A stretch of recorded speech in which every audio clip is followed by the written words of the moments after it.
Here is the 2010 to 2015 Hyundai Tucson. Before we get started though, let me give a quick shout out to Naya Motors Inc. for letting us use the car today to film the videos.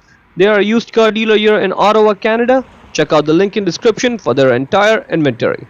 Now there's the key right there. What we need to do is open up the remote, and for that you will need a flathead screwdriver, a big thick one that fills up that slot right there. A small one like this will not work.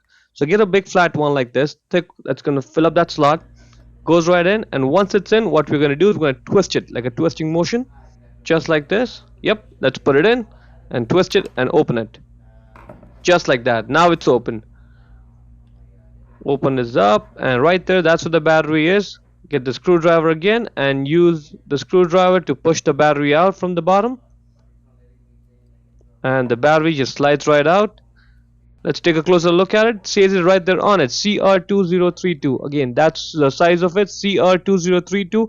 The positive sign is marked with the plus sign on it right there, and the negative side has no markings, no information on it. That's how you identify the positive and negative side. Get the new battery and let's put it back in with the positive side facing upwards. The plus sign should be facing us. Right there, it's in place. Now all we have to do is just get the other side of the remote, align it over there, and let's just press it together, and that is looking good. Let's go outside and try this out. That's working. That's it. Hope you found it useful.